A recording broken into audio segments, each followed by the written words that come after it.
Hello everyone, this is Robert from Book of Mormon Editions, where we discuss printings, publications, and various editions of the Book of Mormon. So this next review is going to be a unique one, as this is one of the most odd editions of the Book of Mormon I've seen so far. This book is called Hebrew Wars Over Christ in America. Wait till you see the background on this one. So I'll start off by giving a teaser that I'm often asked, how is it that the Church of Jesus Christ of Latter-day Saints holds the copyright for the Book of Mormon, but other denominations have an edition as well? The simple answer is that the Salt Lake Church owns the copyright for the chapter headings and introductions and footnotes on that particular edition.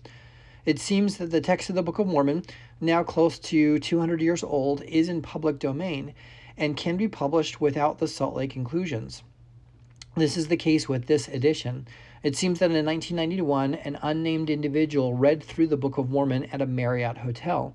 He was amazed to see it as a history of a Hebrew group that left Jerusalem and traveled to the Americas. He was so impressed by the message of the Book of Mormon that he took the text and made it into a book called the Bible 2.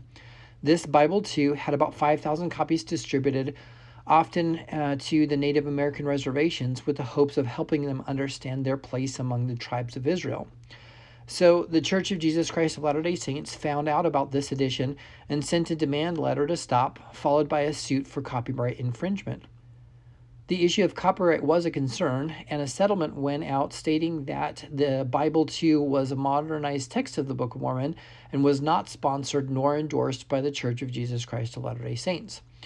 So it seems that both parties were satisfied enough, and the Bible 2 was additionally published in 2011 under the name of Hebrew Wars Over Christ in America by a group called the Jesus Books.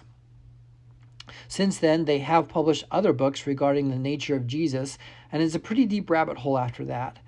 So it all stems out of this Hebrew Wars book as a snub of your nose at the man edition, as it reminds me that they recognize the significance of the Book of Mormon, but not the source of it. There is no mention of Joseph Smith or the origins of the book. So the inside pages list this as published by the Jesus Books with an address in Midland, Texas. It has a quote from roughly 2 Nephi chapter 29, where it talks about the importance of the book coming forth. The text of the book is interesting, as instead of it listing as the first book of Nephi, it just says book 1.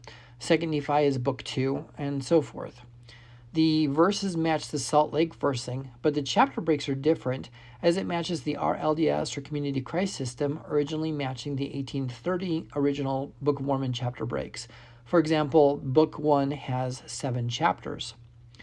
Most of the text is the Salt Lake text, but the yays have been changed to yeses. I guess that's the modernization of this edition. The 15th book, what we know now of as Moroni, ends on page 478. After which is an epilogue which restates some of the words of Jesus in what we know of as 3rd Nephi. Afterwards is an index with selective words for reference. There's no proper name index, just a concept, a reference index. So this edition can be found as a print on demand from online bookstores like Amazon and so forth. After looking through this edition, I am reminded of the source of the Book of Mormon and can't seem to shake the Joseph Smith story away from it. The start of the Church of Christ in 1830 is intertwined with the publication of the Book of Mormon, and it seems silly to attempt to avoid the background or origin of the Book of Mormon while trying to appreciate the words within. So there you have the Hebrew Wars Over Christ in America, an attempt to publish the Book of Mormon while avoiding copyright infringement without recognizing the restoration of the gospel.